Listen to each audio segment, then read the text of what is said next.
आदरणीय राजू, आपले उमेदवार आदरणीय अर्चनाताई पाटील, सर्व ज्येष्ठ आणि तरुण बांधवांनो, आज लोकसभेचा नारळ या ठिकाणी आपल्या सगळ्यांच्या सहकार्यानं, आशीर्वादानं या ठिकाणी वाढवलेला आहे. वास्तविक पाहता ही निवडणूक तुमच्या आमच्या भवितव्याची आहे. कारण अण्णा, तुम्ही रमेशांना सांगितल्याप्रमाणे की ज्यावेळेस डॉक्टर पद्मसिंह पाटील उभारले होते त्यावेळेस आपलं घड्याळ चिन्ह होतं आणि घड्याळ चिन्ह असताना राजमौली पाठिंबा दिल्यामुळं डॉक्टर त्यावेळेस निवडून आले. आणि आज अर्चनाताई या ठिकाणी घड्याळ या चिन्हावर उभारलेले आहेत आणि राजमौली त्यांना पाठिंबा दिलेला आहे. राजमौली त्यांची उमेदवारी खेचून आणलेली आहे. त्याच्यामुळे ताई निश्चित 1,01% तुम्ही आजच निवडून आलेले आहे. आणि वास्तविक पाहता रणवीर भैया, आपला नंबर पण एकच आहे, बरोबर आहे ना? राजमौली 1 नंबरच बटन आहे आपलं बॅलेट पेपर, म्हणजे 1 नंबरच्या बटन घड्याळा समोरचं दाबून आपण अर्चनाताईला भरपूर मतानं विजयी केला पाहिजे. आज या तालुक्यामध्ये राजभाऊच्या नेतृत्वाखाली आपण काम करत असताना 25-30 वर्ष राजभाऊनी या तालुक्यासाठी काय केलंय, काय नाही, हे तुम्हाला आम्हाला माहित आहे. ज्या वेळेस सर्वसामान्य माणसावर आणि शेतकऱ्यावर वेळ येते, ज्या वेळेस रात्रीचा बेरात्रीचा विचार न करता, आपल्या घरादाराचा विचार न करता सर्वसामान्य माणसासाठी आज राजभाऊने जीवाचं रान केलंय, हे आपल्याला विसरून चालणार नाही. आज सत्तेमध्ये आपण नसताना फक्त सत्ता काय असते, या 1.5 वर्षात रमेशांना 2,500 कोटीचा निधी आज तालुक्यामध्ये राजभाऊने आणला. म्हणजे सत्ता काय असते आणि सत्तेमध्ये राजभाऊ असल्यावर काय होत आहे, हे आपल्याला या ठिकाणी उदाहरण आपल्या तालुक्याला मिळालं. कारण एकही गाव असं नाही की त्या गावाला 50 लाख 1 कोटी निधी मिळालाय. आज तुम्हाला आवर्जून सांगतो की वैरागची नगरपंचायत आपल्या ताब्यात नसताना सुद्धा ताई राजभाऊनी मान मोठा केलं आणि 10 कोटी रुपयाचा निधी आम्हाला दिला आणि 10 कोटीची कामं त्या ठिकाणी झाली. आणि आज 50 कोटीची पाणी पुरवठा योजना मार्गी लावली. कारण या तालुक्याचं मागचं राजकारण जर बघितलं तर राजभाऊनी दूरदृष्टी ठेवून कोण कुठल्या पक्षाचा आहे, कोण कुठल्या गटाचा आहे, पार्टी गावात कुणाची आहे हे न पाहता या तालुक्यातला प्रत्येक शेतकरी, प्रत्येक नागरिक हा माझा आहे आणि प्रत्येक गावात सोय झाली पाहिजे हा दृष्टिकोन ठेवून आज राजभाऊने आपल्यासाठी काम केलेलं आहे.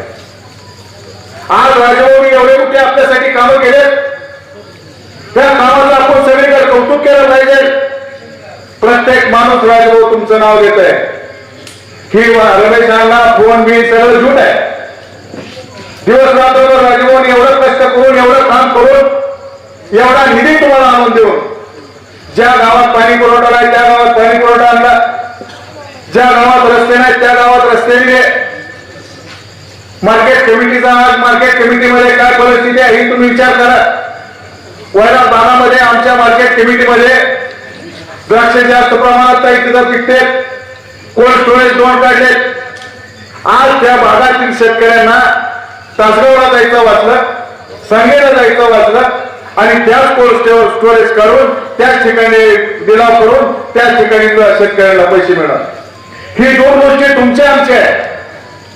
फोनच आला, फोनच केला, त्या गोष्टी आपण सगळ्याला समजून सांगितल्या पाहिजे. कारण राजभाऊने एवढं प्रामाणिक काम करत असताना, एवढा निधी प्रत्येक गावात आणला असताना, काय गावात तर काही माणसांना माहित नाही निधी किती आणलाय. काय गावाची नुसती कागदपत्र घेतली, त्या गावामध्ये राजभाऊने कोटी रुपये निधी दिला.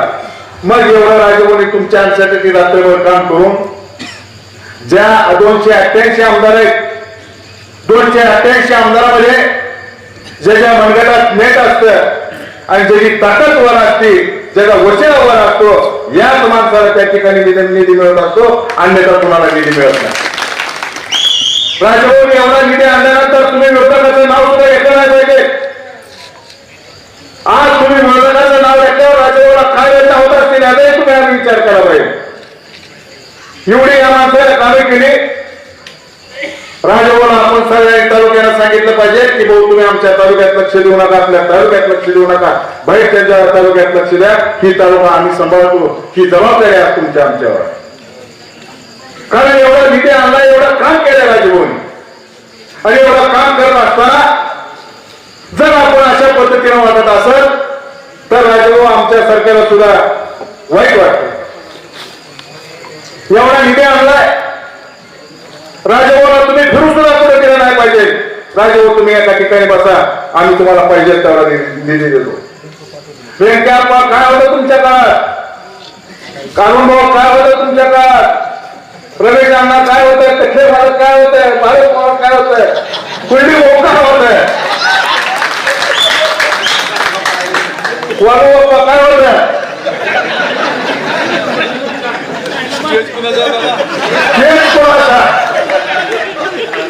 बघा राजभाऊ कसाही नाही तुमच्या कशी नारायण खाली बसली तर हे वर बसले.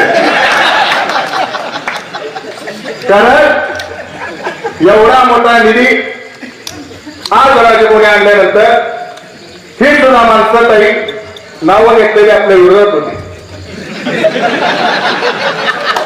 इतकी कंटाळून आली की राजभाऊ तुमच्याशिवाय या तालुक्याला पर्याय नाही,